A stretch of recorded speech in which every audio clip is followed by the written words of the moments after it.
I am indeed recording. Hello, and welcome to Module 3.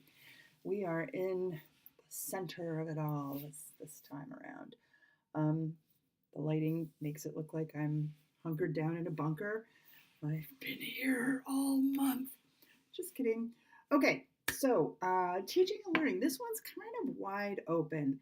For this module, I'm going to let you look at the thing that you are the most interested in, because depending on your library, this is a very different for someone who's in an elementary school, who's in a fixed schedule, who's seeing the same kids every day, who's working with kids who may have special needs.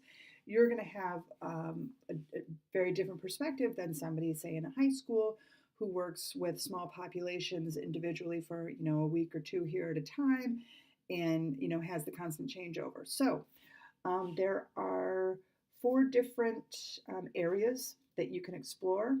The first, I want you to get a quick bead on everything on each one of these 4. So maybe spend 15 minutes just looking around at each one of these, and then from there you can go off and explore the direction that you want for your both your exploration and your activity. So the 4 areas are UDL. UDL is Universal Design for Learning, which is basically the idea that learning should be, experiences for learning should be created in such a way that anyone can take advantage of them. So when you're designing your library, you're not designing it to be accessible for students with special needs, you're designing it to be accessible for all students. So CAST, which it took me forever to figure out, was the Center for Applied Special Technology, which is out of Wakefield, Mass. Yay, Wakefield! Has a great website, and one of the sections, I have it listed down there on the webpage, is their Universal Design for Learning resources. They've got a nice overview. There's some exploration you can do in there. If you decide that you want to explore UDL as your sort of main focus for this module, there is a universal design checklist for libraries, which is something that you can use in conjunction with your accessibility plan that you're going to be doing Monday, and the ADL. Oh, good grief! What was it that we looked at for Module 1? I'm getting all of my acronyms confused, and now it's not letting me click on Module 1. Your Module 2, I mean, ADA. ADL. Good God, Barbara. All right, your ADA accessibility checklist from last time. This is similar to that. It's also provided by Project Enable, and it allows you to look at how your teaching, how your workspace, how your library as a whole, how it lines up to the idea of universal design for learning. So you can do that, UDL. There's also collaboration. I don't know if you've heard of it, but it's huge. We're supposed to be doing it. I worked on an ELL grant at Salem State, and so much of the ELL stuff for libraries and not for libraries is about collaboration and working, in our case, with special educators, with classroom teachers, and just ways that collaboration can really empower learning for all of our students, regardless of how they approach learning, whatever needs that they might have. So there's a section on collaboration. If you decide that you want to focus on collaboration, then the assignment for that would be to collaborate with somebody. You may not get to the point where you're actually teaching a lesson with someone, but find an educator, a special educator, a regular classroom teacher. But find somebody who you might be interested in collaborating with, who has students that have special needs of some sort or another, and just talk to them about ways of using your expertise and your resources to enrich learning with them in a collaborative way. And just you can write that up in your module review thing. I'm sure I'm going to have a consistent name for what that is for the email that you send me at the end of the module telling me what you think.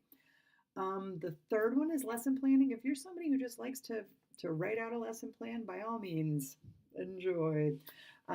Put together a lesson plan. It could be something that you already do. It could be something that you want to do. It could be something that just interests you.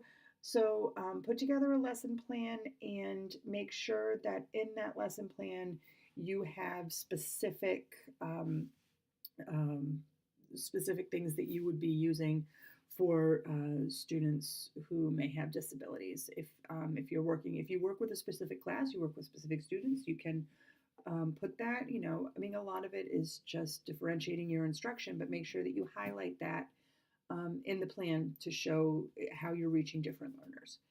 And then the last one is classroom management.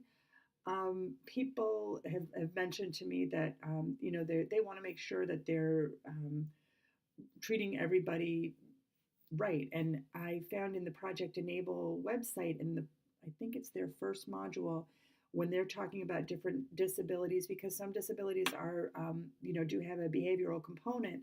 I'm thinking particularly of the autism spectrum, of ADHD, things like that, where through no fault of their own, the students are just not able to really um, be enmeshed in the class in a way that doesn't cause maybe distractions for other students, or that doesn't allow them to focus properly. So if you want to, I want to offer that because I know that it is something people are concerned about. I highly recommend going into the Project Enable, Syracuse University. The link is in useful links. And in their first section, they have, when they discuss different types of disabilities, they call it accommodations. And it's just a really nice list of different ways in which you can, ways that you can help those students fit more seamlessly into the learning environment. I will also try, I don't actually have an article yet, but I'm still plugging away. So I will try to find an article and I will make a note of it on the Module 3 webpage if I find something that's good as far as classroom management. And if you're doing the class for credit and you want to spend some of your time, some of your 3 hours on looking for resources for your annotated bibliography, if you find something great on classroom management and working with students with special needs, I would love to see that because it may be better than what I dig up. So the next people who take this class, I'll be like, I found this fabulous article. I'll probably cite you. I'm pretty good at that sort of thing. Anyway, so those are the 4 different things that you can look at. Choose your own adventure and send me an email at the end letting me know what you did, how you liked it. And I don't think I've mentioned this in the other videos, but if you have any questions, of course, email me. I know that I made up a new email specifically for this course, which is ESSDlibrary@gmail. So feel free to email me there with specific questions, and I am happy to answer them. My phone number is also on the syllabus if it comes down to that, although I may be groggy, who knows. Anyway, enjoy this module, and I'll see you in Module 4.